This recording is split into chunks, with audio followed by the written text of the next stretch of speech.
Do you love difficult conversations? I do. Why? Because it allows us to better understand our partner, friends, family members, colleagues, and team members. And when we're having difficult conversations, it's not about who's right or wrong. It's about understanding someone else's perspective, someone else's lived experiences. And when we allow ourselves, when we learn to understand and listen more than we talk, we can create deeper, more meaningful relationships. Think about it. Maybe you've had a difficult conversation with your partner or past partner, and you find yourself falling in love with them even more because you better understood your partner.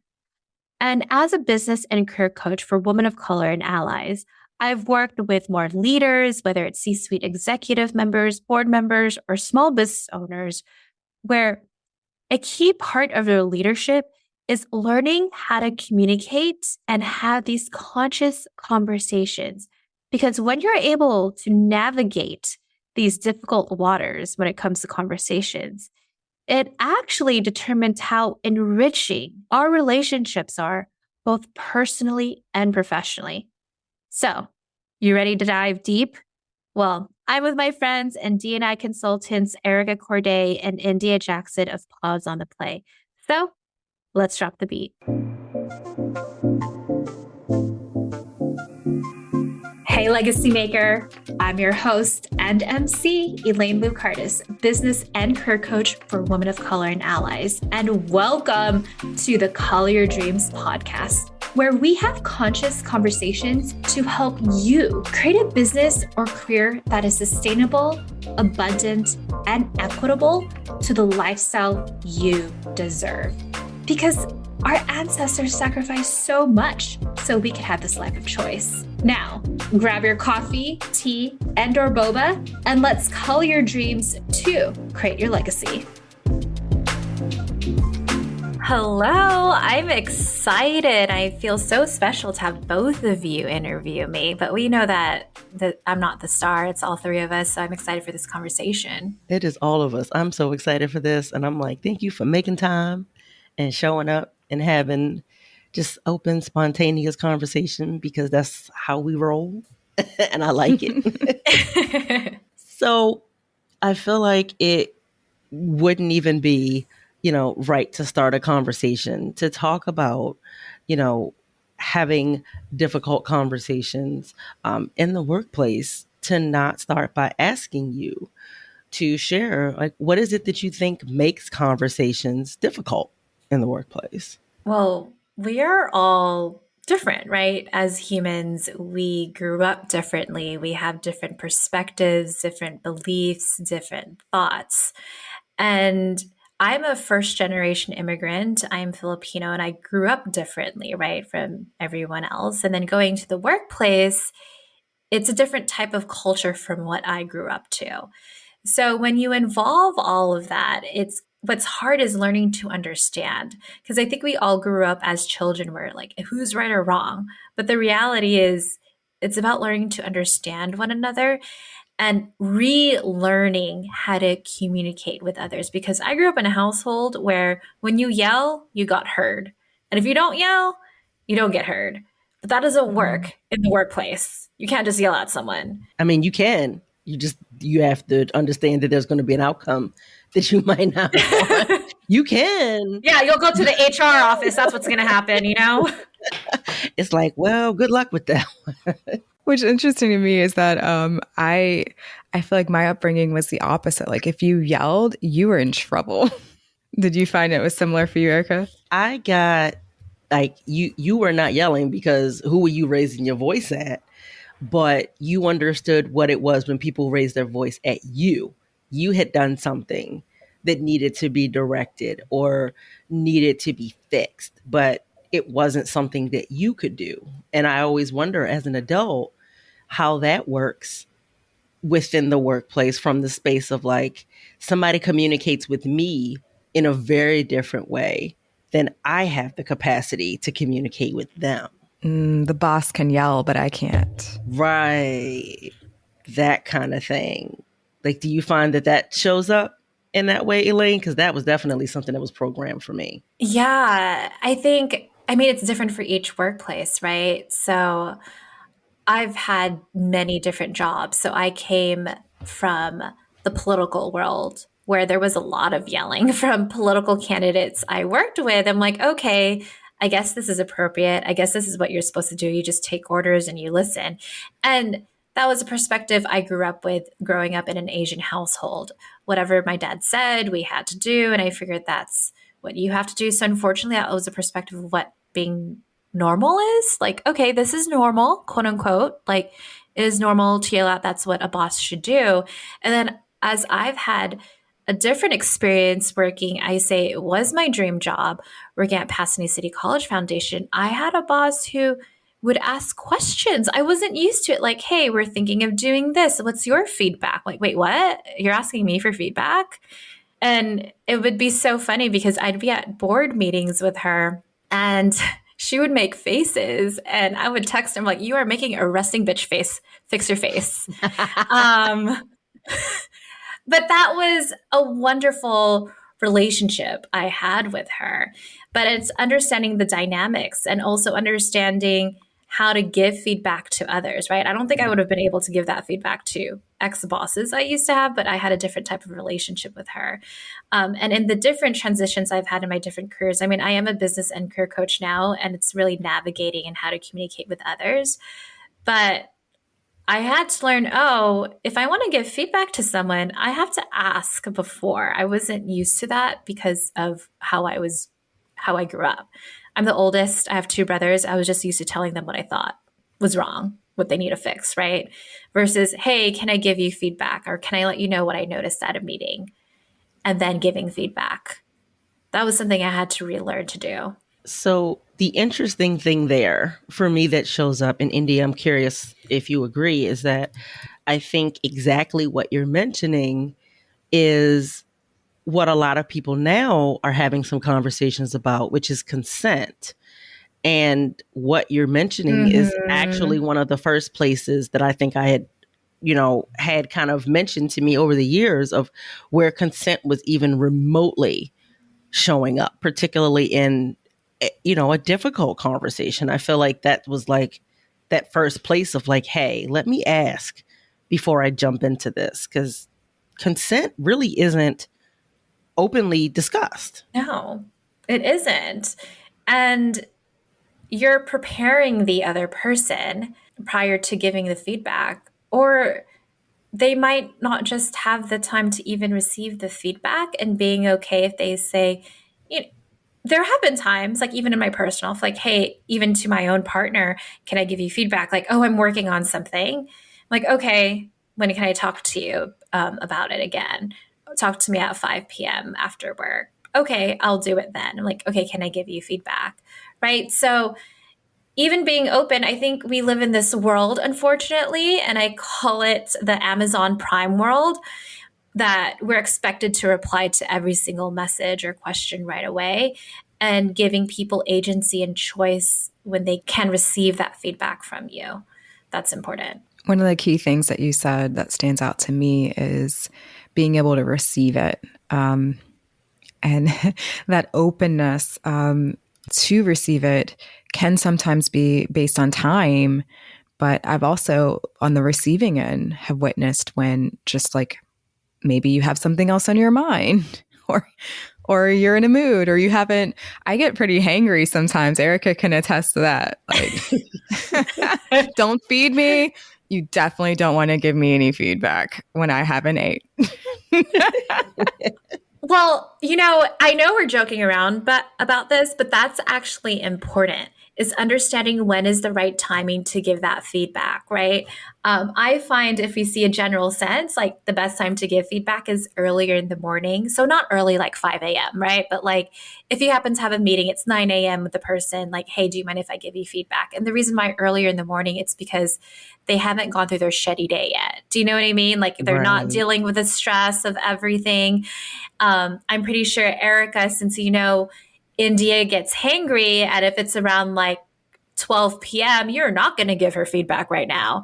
That feedback, like actually, Erica, you could be smart about it. Let me go like give you some coaching tips. Like, hey, India, did you eat? Cool, girl. Let's go on a call right now.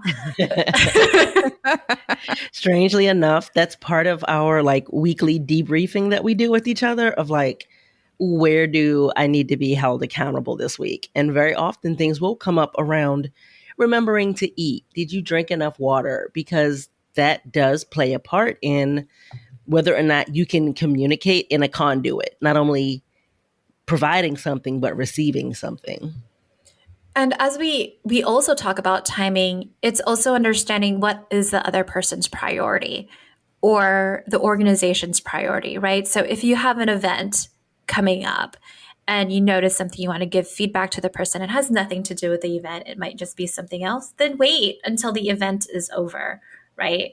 Unless it has to deal with the event and it is urgent and it affects your clients or whatever it is, then have that conversation.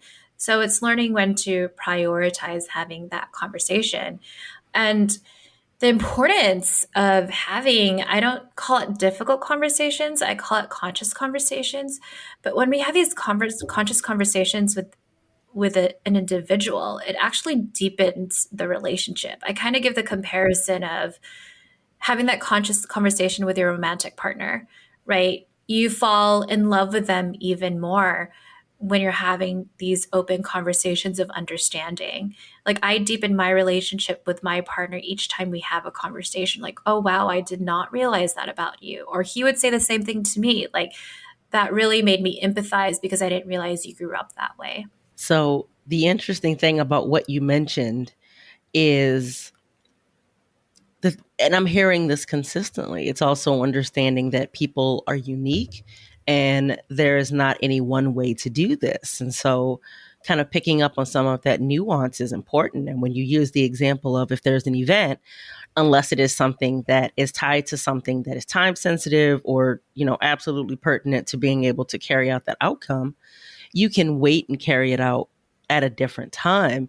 However, as somebody that absolutely vehemently cannot stand when people are like, hey, I want to tell you something, but I'll tell you about it later. Please don't do that to me. Don't do that to me. Because then I now have this overthinking that will start in my brain. The loop plays and I don't know what it is. It is one thing to ask me if I can have this conversation with you. It's another to come and kind of mic drop on me and say, I want to have this conversation, but I'll come have it later. Wait, what? No, yes. Now we're going to have it now. Now we're going to have it now. And I think it's so important with that to keep that in mind with the people that you're interacting with, especially if like they're a direct report or someone that in some way, shape or form does kind of, answer to or confer with you, to really be aware of what is going to position them from a nervous system standpoint to be present and open to this conversation and not defensive. Yeah, it makes me think about a client that we've had, Erica, where they have lots of ideas that come up throughout the day or questions that come up throughout the day. Mm-hmm. And how we've given them access to a place to dump those questions so they can come with them all together, like at once in an organized way. And it doesn't feel like as a service provider, they're constantly flooding with new things to think about. Yes. You can actually take your time to go through them one at a time.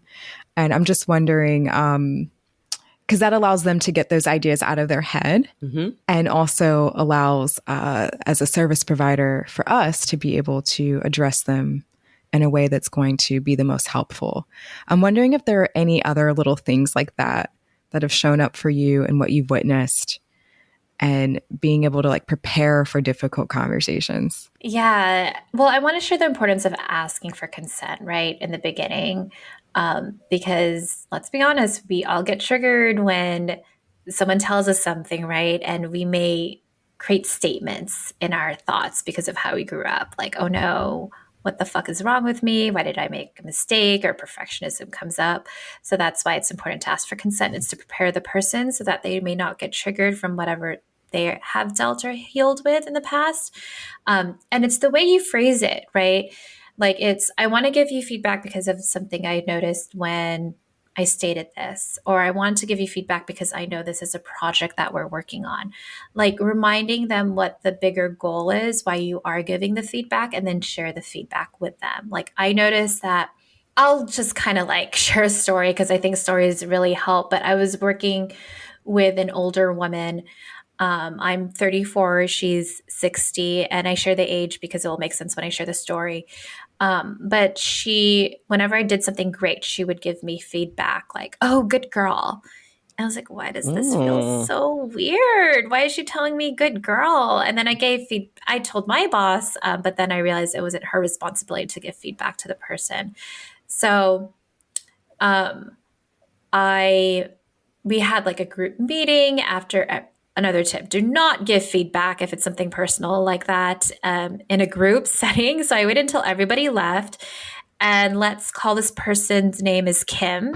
So I asked Kim, hey, Kim, can you stay? And she stayed, and I let her know, Kim, I really appreciate, like, we've worked together on this project. We raised $1 million. While at the same time, I want to let you know, when you give me the compliment, good girl, it does come off as condescending, like you're treating me like a dog.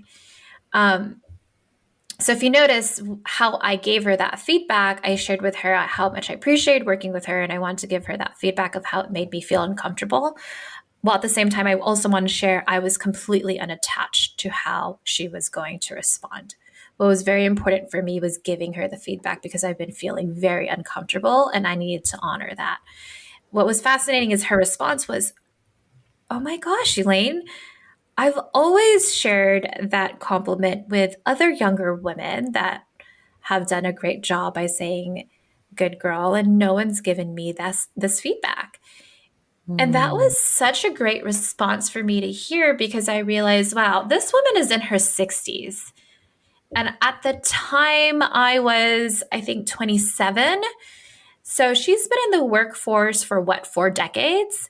And it made me realize, wow, no one has given her this feedback. I'm the first one to give her this feedback. And yes, she did stop saying good girl. And it just showed me how beautiful this world can be when giving each other feedback in a place of understanding. Like, I didn't go in the I'm right, you're wrong, you do what I say. It was more like, this is how it's making me feel. And it educated her, and we've had such a great relationship working together. I think that makes such a big difference, because now obviously I think after where, like, some of us, I would say probably 35 to 40 and over, we definitely got a lot of different rhetoric when it came to how you communicated in the workplace. And it absolutely did minimize your feelings really mattering. It's like, oh, suck it up. And the way that, work is kind of done now, how you feel doing your job or the work or the task or your skill, it is a lot more awareness around the fact that if you don't feel comfortable, if you don't feel appreciated, if you don't feel respected, you cannot do your best work. And I appreciate that it's such a larger part of the conversation, because it definitely wasn't that way before. Yeah, I'm really grateful it's happening. I am jealous in all the best and good ways for this new generation. I'm a millennial. I am now 34, where they can share this. And what's really important is educating others on how to communicate, because like for example, I was 24. I wanted to get a raise. And like I said earlier, I'm first generation immigrant. So I asked my parents, hey, how do I ask for a raise? I know I need it. I'm working like long hours. I'm doing more than my job description. Like, well, if you just work a lot, you're going to get the raise you want. I'm like, that's not how it works. That's not how that works at all. Yeah, I was like, this is not how it works in this country, in this workplace.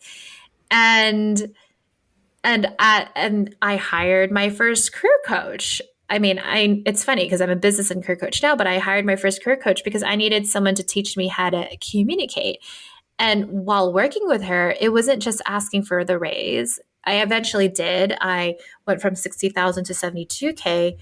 But I kind of got addicted. What I mean by that is when I got the raise, I got addicted to, oh, wow, I could ask for what I want. I could share my ideas and my opinions. And how I grew up was like people honor whatever you do, but also people will respect you more by giving input and feedback in a respectful manner. And that's what I had to relearn for myself. It's so powerful because we're very close to the same age. And I feel like similar things showed up for me of the idea of like you find the good government job being based in the Washington, D.C. area. Like that's the rhetoric. Find the good government job and work your way up from the bottom to the top by just being a really hard worker. You'll naturally get promoted and raises. And it's like, that's not the world we live in anymore. Nope. Keep your head down. Be quiet. Don't make a lot of noise. Just be very nondescript. And I'm curious. If it's, I hate that I'm sharing this, but if it's because that was their perspective as women of color. Unfortunately, yes. I'm an Asian American, right? So there's these stereotypes that you hire an Asian American woman and she's just going to listen and obey whatever you do. I was not that. Let me just share. And I gave feedback and suggestions and called people out on things that they were not used to. And that's actually how I moved up and got promoted. It wasn't sitting still and doing whatever my boss told me to do. It was I'm giving feedback and sharing it. And mind you, yes, I've been in positions and jobs where they didn't listen to my feedback. They expected me to just do the role. And guess what? I left because I wasn't being respected and heard. So I think part of it, I mean, there's definitely the piece of being women of color, and specifically for me personally, I can say being a Black woman, there was definitely those pieces of, number one, be grateful for getting it. Oh, like, I hear that all the time. You should be glad. And so therefore, you're not supposed to talk back or really do anything to truly advocate for yourself. Autonomy wasn't necessarily something that was a positive thing, but there was also kind of this space of it didn't benefit you to do something outside of the box, because then you would also run into this thing of like, well, who are you to do this?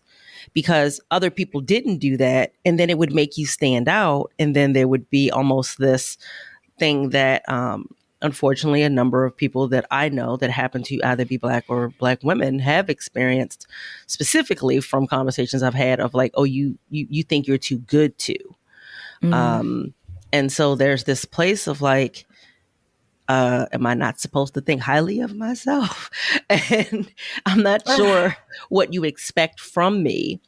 But these types of things usually come on the heels of something where either you have advocated for yourself, or somehow somebody has to do something different, and they have to maybe do something that requires them to work a little harder, and they don't like it. I remember working in the very first salon when I was doing my apprenticeship, and I had a boss tell me, and I don't remember what I said to him. He just didn't like it. And he said to me, if I tell you to clean the toilets, you're going to clean them. Oh my gosh. And I was like, oh, okay. The next day, I found a whole new place. And within a week, I was like, yeah, I'm leaving. Because I had no intentions at 19 years of age to be disrespected by this old white man who thought that it was okay to talk to me any old kind of way because he perceived me as a child. I don't know that I can speak to the race piece. I can say that I felt like that played into it, but I knew I wasn't willing to do it. And it's not a difficult conversation if someone is talking at you or disrespecting you or demeaning you. And I want to differentiate that as well. A challenging or difficult conversation is somebody bringing something that maybe isn't necessarily positive or neutral. And it's just something that there's feedback or space for growth, but it does not have to be negative. And it always includes respecting people. As you share all of that, I was already questioning are there some specific nuanced pieces of approaching difficult conversation that may be different when you come from an underrepresented or discriminated against group? Might there be some different things that you need to pull on or be aware of? I don't know what comes up for either of you, but I can see where, especially as we talked about, like, you should be glad you even have this job mentality. It does spark that. Well, I have a story to share, and feel free to like unwrap it. But it was when I was working a political campaign. I was a grassroots organizer, and I got along really well with my boss. But right, we learn a lot about leadership from bosses. So, white man in ally, good friend of mine. And when he would lead meetings with consultants, he would just blatantly say, "That's wrong," or "That's not right." I'm like, okay. So I took note in my head, like, okay, so if I see something wrong or not right, I should do that myself at meetings. So I did that, right? In one of the next meetings I led. And they didn't listen. They didn't respond back. So I had to like actually think to myself. And it's unfortunate. I was thinking this way. I'm like, oh, I'm not a white man. And at the time I was 22 because I was 22 years old at my first director position. I'm like, I can't say the same thing. And I learned, like I said earlier, I had to relearn, like, oh, it's asking questions, it's consent, right? He was being listened to in his privilege that he has, and I wasn't, and then giving that consent as a woman of color. I'm happy for both of you to dissect it, but that was like my first experience of, I can't do the same thing he did. It has to be different for me. Ooh, there's so much. Ooh, there's so much. Ooh. I know. I knew if I was going to share that story, you were going to dissect it. Oh my gosh. So first and foremost, to tell someone that's wrong is not okay. Because unless we are talking about the type of thing that is the risking of life, limb, physical, mental, spiritual, or emotional safety, you don't get to decide what's right or wrong for someone. Now, obviously, if we're talking about parameters or laws or this is how things are done, like there are specific things in, like, let's say a nonprofit sector, just as an example, like there are certain things that you have to do a certain way. But even if that is the thing, the minute you respond to someone by saying that's wrong, they're going to shut down. That's not conducive conversation. It's not collaborative. And it is borderline disrespect. I would consider it disrespect. Because there are some people that they communicate directly, and maybe for them that feels comfortable. But for me, that could feel very disrespectful. And that is basically, kind of giving me the message that what you said is wrong. And depending on when you give it to me, or if you're giving it to someone else, it might actually translate as you, the human, are wrong. That's not okay. Like, there's so many pieces there, but that was the first thing that I'm like, behavior modeling is so important. And to behavior model that you can safely do that as a white man is already damaging enough.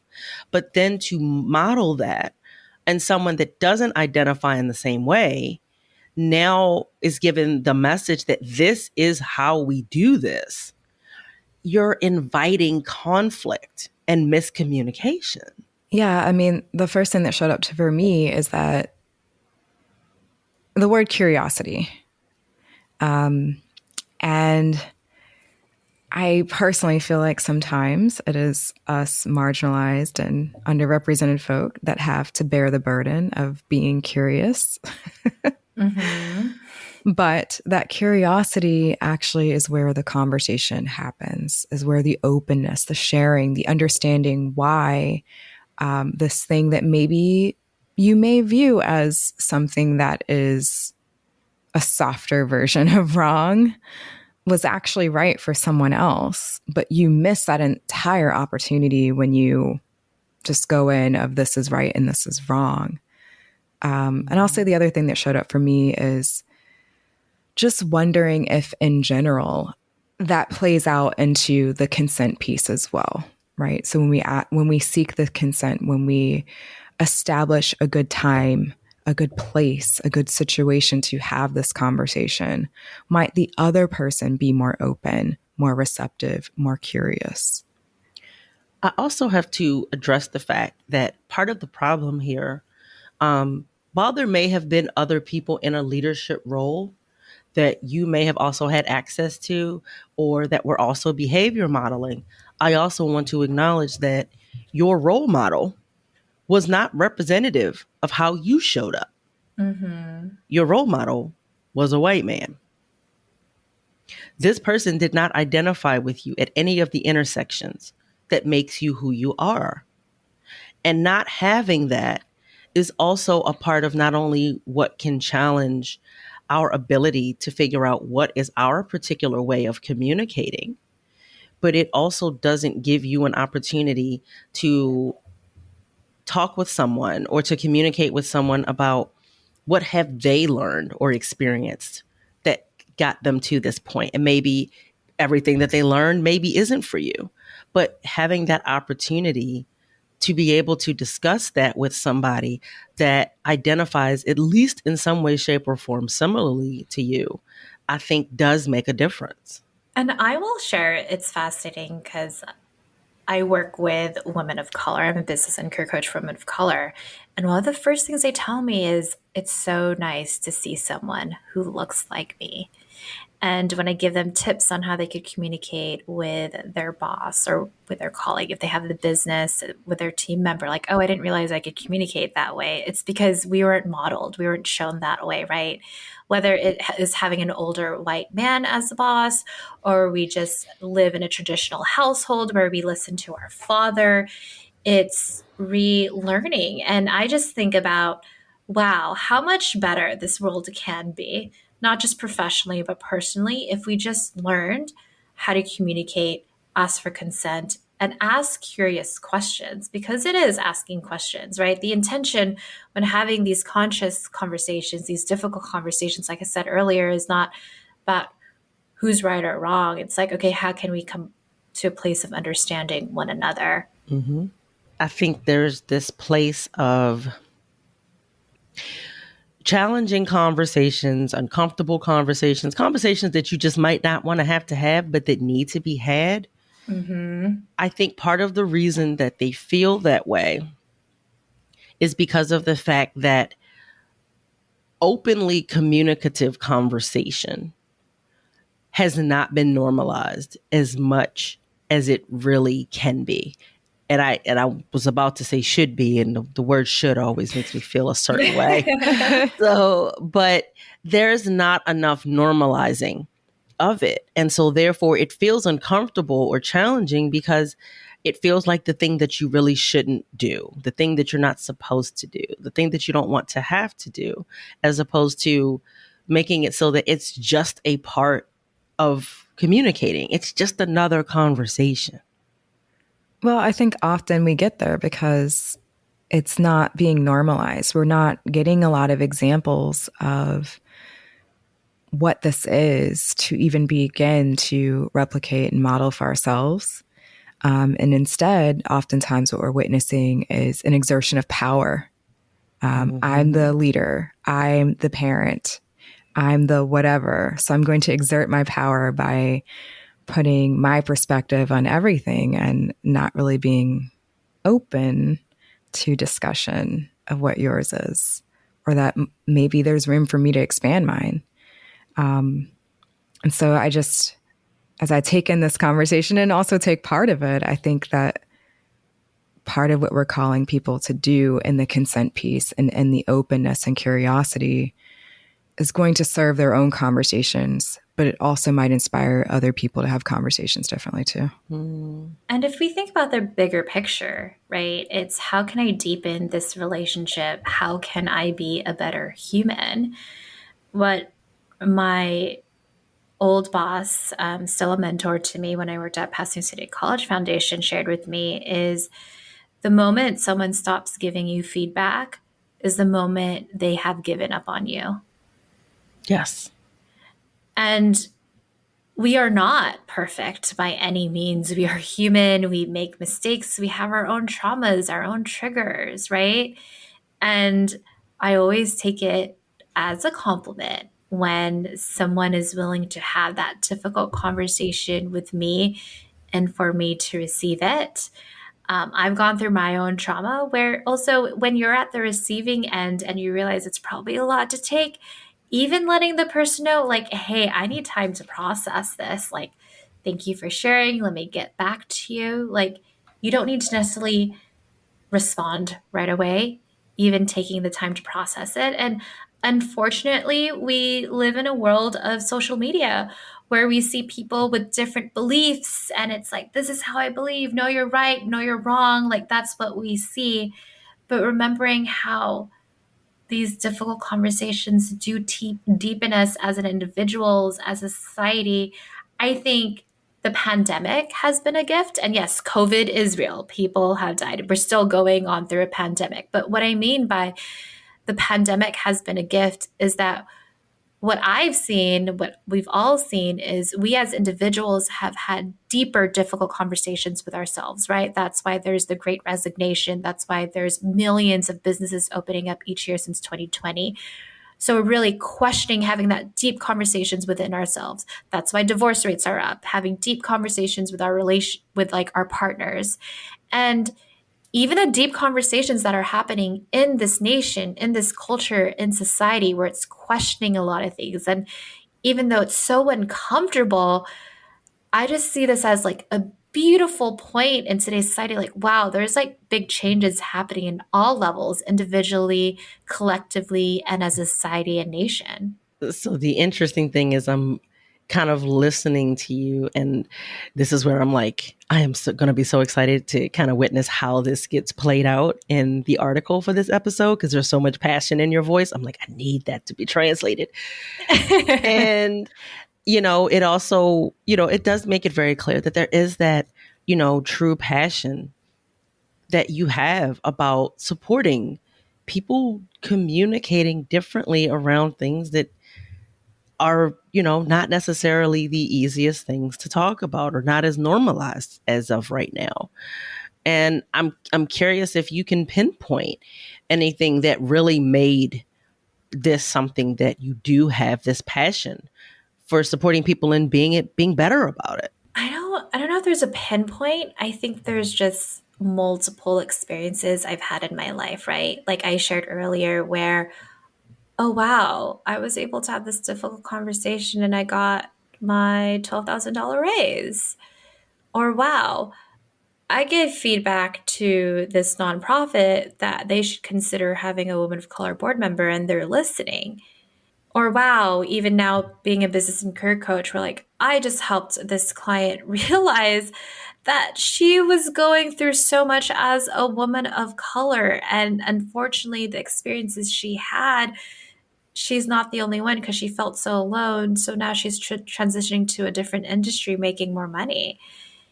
And each time I've had like real honest conversations with individuals, you start seeing fabrics of change happening with individuals and how it's even changing the bigger collective where we're having these conversations and it's changing. So I don't know, maybe that's also my experience being a former grassroots organizer. But I just see change happen each time we do have a conversation. All of that. Yes. All of it. I'm like, you sum that up. I mean, let me just say, I wish I could change the whole world and country? I mean, yes, but there's also reasons why I got out of to being a grassroots organizer. But if we could think about what is our legacy and mission, what we can contribute to our society, then it's like, okay, I can make these small little changes, but they add up, right?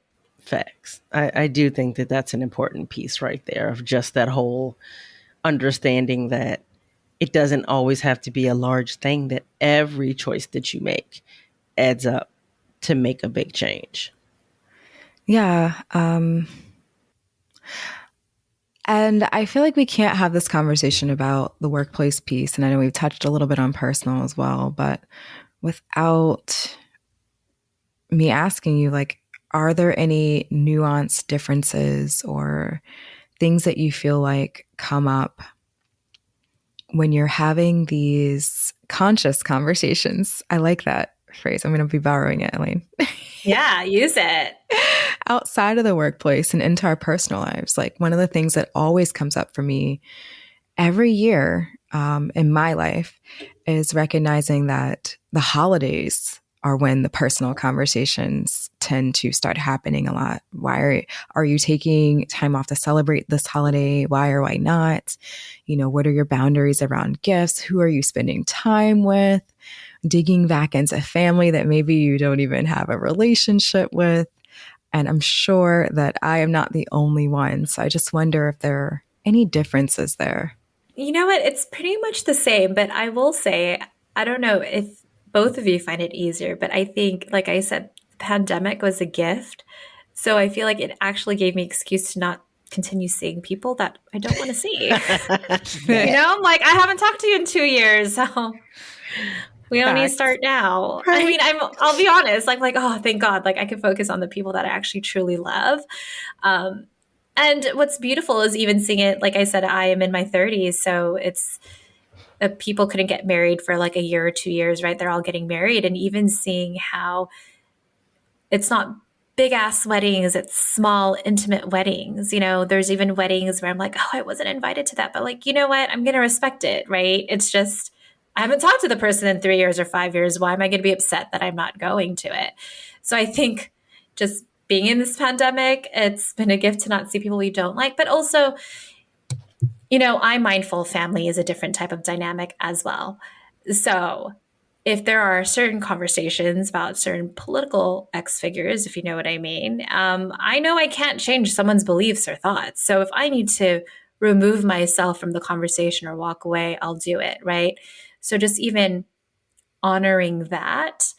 But the example I gave earlier of the conscious conversation with even a romantic partner, it's like, which relationships are important to you to have that conscious conversation with, right? And I'm sure all of us agree where it's going to be our partnerships, our children, right? Those are really important conversations to continue having, because when you have that place of understanding, it's okay, like this relationship will deepen that way.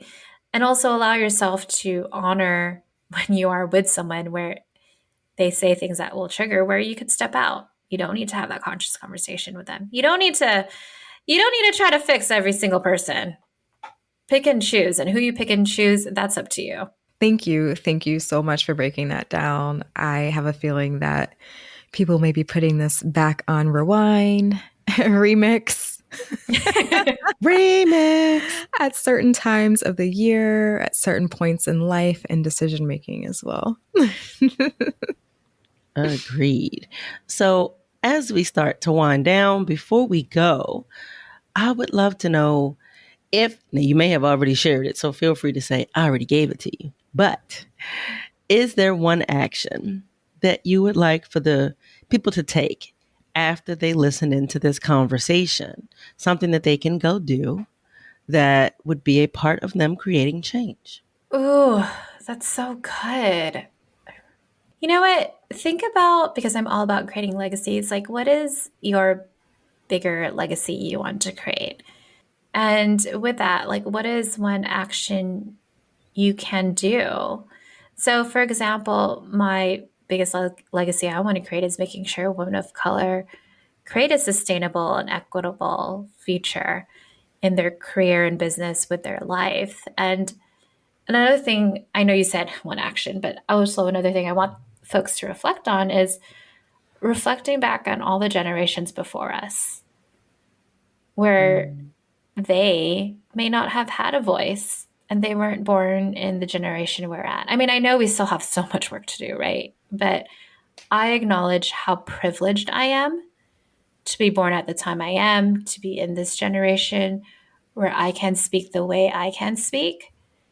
And in doing so, it's honoring the generations before me. I mean, that was just kind of a mic drop. I'm like, okay. Now, when I was saying, I got a little teary-eyed, and I was looking, there's a picture of both my grandmas. I'm literally looking at a picture right now where I graduated from my master's, And I had both of my matriarchs next to me, my maternal and paternal grandmothers. And it's interesting, right? I'm pretty sure, I don't know if both of you are raised the same way, but it's like, no, just do whatever they tell you to do, right? Because that's, and I'm not saying that they're horrible women for telling me that. That's just how they were raised. I'm like, well, that's because that's what they were taught. So what an honor that I don't need to quiet their voices either. I could speak up. Right. And how are you changing that for the future generations of your lineage going forward? Yeah. And it could be as simple as, you being at Target and this is the wrong size, like, You're like, no, I'm not doing this. Well, and you're right. And I'm glad that you mentioned that, because I wouldn't want to have anyone listening to this think that legacy immediately means that it's always about this big thing. Honestly, the smallest of ways that maybe didn't feel safe for someone to reclaim their own power and autonomy, every time that you do it, you are filling in that generational bucket in that way. So please understand that something as small as being like, this order is not correct, or this is not actually what I wanted, or this is not what I need, and advocating for yourself. You are creating so much with that. Don't underestimate that. And just know, I shared I am part of the Pause on the Plate community with Indi and Erica. And if you're not part of it, why? I'm just kidding. But no, seriously, why? You should join. Click on the show notes to click on that link.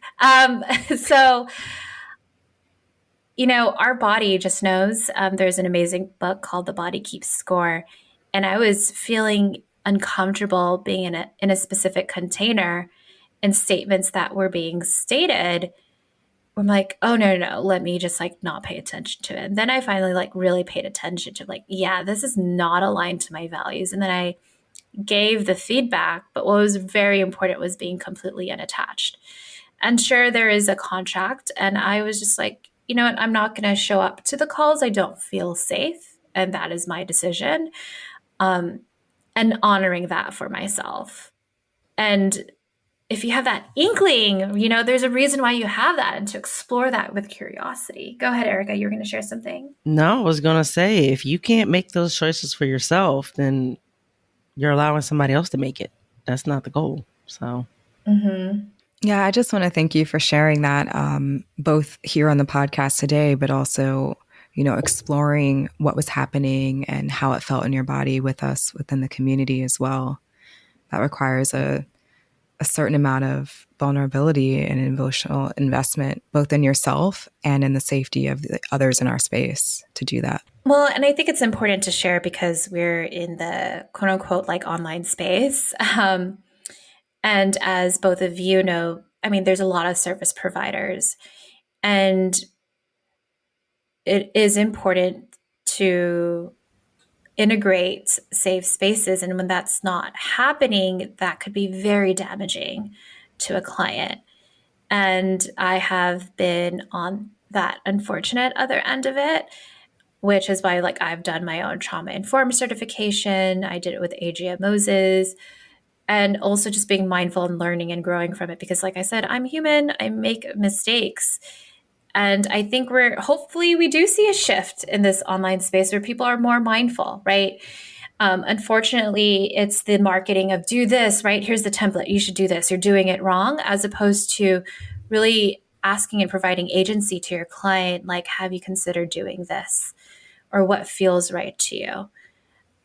Going back to that, going back within the individual, as opposed to the ego of a service provider and just that this is the one all end all template to follow. Yeah. Very nice. And as Elaine already mentioned, she is one of our members in Pause on the Play the community. And we absolutely love knowing that she's in the room, because she gives, she communicates, she takes in what everyone else is saying, and having someone in there that's not only holding space for others, but allowing themselves to be, held space for, and just being a part of everything powerful that's happening in the room.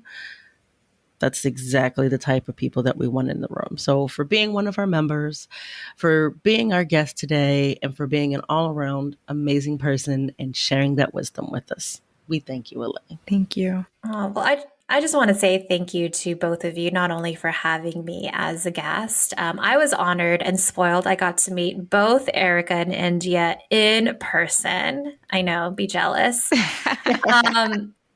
They're both lovely, like in person, if not more. And just the work both of you are doing, not just in this industry, in this world. I know it's a lot to hold space, and you hold space so beautifully and safely. And I am so honored and grateful to be part of the community. So if you are listening, I hope to see you there. And it's not like all serious too. Like we joke around and have fun and laugh. We do. You can come find that out. So listen to Elaine. She told you. Legacy Maker, if you're interested in working with me and specifically working on your leadership to deepen your personal and professional relationships while honoring your values and hitting your goals, then schedule a complimentary 30-minute legacy business and review call where you will receive 3 individualized action items towards your business or career. So just go to elainelu.com/call. And if it's a great fit to work together by the end of the call, great. We could talk about how it looks like to work together. And if it's not a great fit, great. I can refer you to other people and resources because integrity is one of my top values. And I know as humans, we're not meant for everybody. Also, if you're all into community connection in person, I have an upcoming 2-day retreat in Los Angeles in 2023 on April 27th and 28th. So if you're interested in working on your leadership in person, go to elainelu.com/retreat to register or schedule a call with me to see if it's a good fit for you. Legacy Maker, if you love this Call Your Dreams episode, we would love it if you can leave a rating and review on Apple, so more women of color and allies can benefit too. And if you have 1 or 2 friends that would get so much from this particular episode, please share. The intention behind the Call Your Dreams podcast was to contribute and give back to our people. All right. We'll see you next Thursday for our newest Call Your Dreams episode. And don't forget to color your dreams to create your legacy.